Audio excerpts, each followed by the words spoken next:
Hey everyone, welcome back to our channel. In today's video, we are going to continue our section of endocrine physiology that is in reference to the USMLE step 1 first aid. तो आज का जो topic है that is calcium homeostasis. We know that the calcium is found in three forms. One of them is the ionized form, और बस बाकी जो है वो bound to albumin and bound to anions. So the ionised calcium is the active calcium जो कि body में calcium की रेगुलेशन होती है. It is mostly of the ionised calcium जो भी उसके अफेक्ट्स होते हैं physiological affects that is made possible through the ionized calcium. The calcium that is bound to albumin is the reserve calcium जो कि बाद में यूटिलाइज होता है लेकिन उसका कोई एक्टिव रोल नहीं होता. और जो एनाइंस के साथ बाउंड होता है वो एक बहुत माइन्यूट अमाउंट में होता है, उसकी भी कोई इतनी खास इंपॉर्टेंस नहीं होती.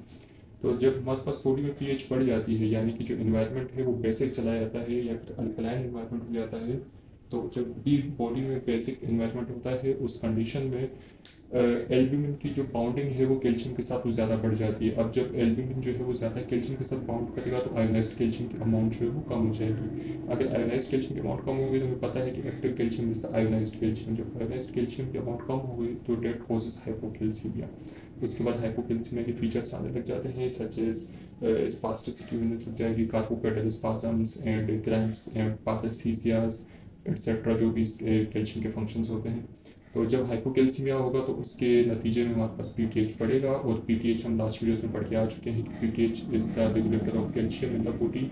फिर पीटीएच अपने अफेक्ट्स के थ्रू जीआईटी किडनी और बोन्स के अफेक्ट्स के थ्रू ये वापसी कैल्शियम को नॉर्मलाइज करने की कोशिश करता है.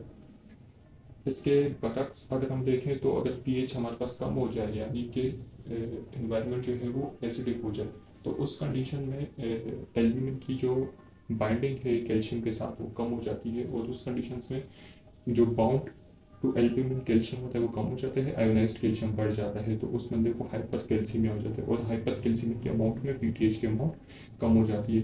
So this is how calcium की होम्योस्टेसिस होती है in the body. Then we are going to study the glucagon. Glucagon is the major regulator of the glucose. It is secreted through alpha cells of the pancreas. हमने पढ़ा था कि pancreas में islets of pancreas होते हैं जिसमें alpha cells, beta cells and delta sales होते हैं.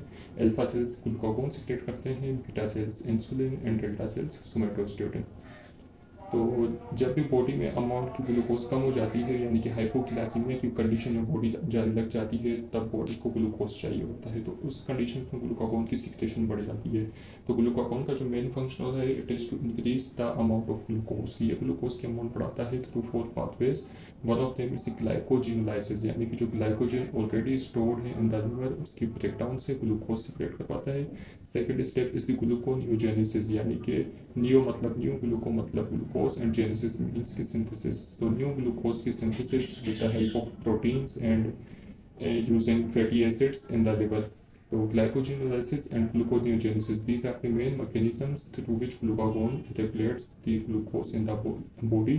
उसके अलावा लिपोलाइसिस यानी कि ब्रेकडाउन ऑफ लिपिड्स. लिपिड्स में पता है कि आप made up of fatty acids plus glycerol. तो जब फैटी एसिड्स से ग्लाइसरोल ब्रेकडाउन होंगे तो ग्लाइसरोल जो है वो कन्वर्ट हो जाता है ग्लूकोज में, और फैटी एसिड जो है वो अगेन उसको हम यूटिलाइज कर सकते हैं in the TCA cycle through acetyl CoA pathway. तो इस तरीके से gluconeogenesis, glycogenolysis and lipolysis are the pathways for glucose regulation. Glucagon impact करता है. एक और बहुत रेयर इफेक्ट होता है that is ketogenesis. That means जब बॉडी में ग्लूकोज की अमाउंट बहुत ज़्यादा कम हो जाए तो उस कंडीशंस में हमारी बॉडी कीटोन्स बनाने लग जाती है to meet the requirements of the body. इस कंडीशन को भी जो है वो रेगुलेट कर रहा होता है glucose.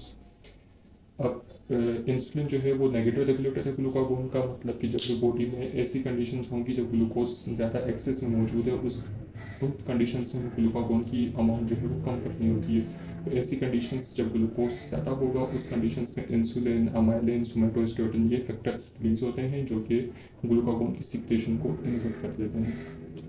We need to be aware of the pathway that glucagon acts through. So the glucagon acts through G receptor pathway. This G receptor pathway increases the CAMP pathway, और CAMP pathway के through जो है वो protein kinase activity जो है वो बढ़ जाती है.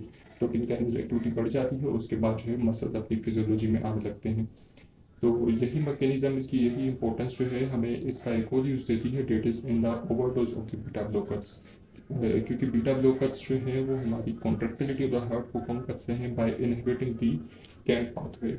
सो बीटा ब्लॉकर्स जो हैं वो इनहिबिट करते हैं हमारे पास कैन पाथवे को। तो अगर बीटा ब्लॉकर्स का ओवरडोज हो जाए due to toxicity, poisonous conditions और इन ओल्ड एज, तो उस कंडीशन में अगर हम ग्लूकागोन देते तो ग्लूकागोन जाके कैन पाथवे को एक्टिवेट कर देगा and it will restore the cardiac contractility by overriding the effect of beta blockers. So this was all for the calcium regulation and glucagon. इसके अलावा हमारी नेक्स्ट वीडियोस में हम पढ़ेंगे इंसुलिन, उसके बाद हम पढ़ेंगे एड्रेनल ग्लैंड की physiology and then we'll move on to the pathology of the endocrine system. So far, if you have any questions, you can ask them in the comment section. And if you like the video, then like, share, and subscribe the video. Thank you.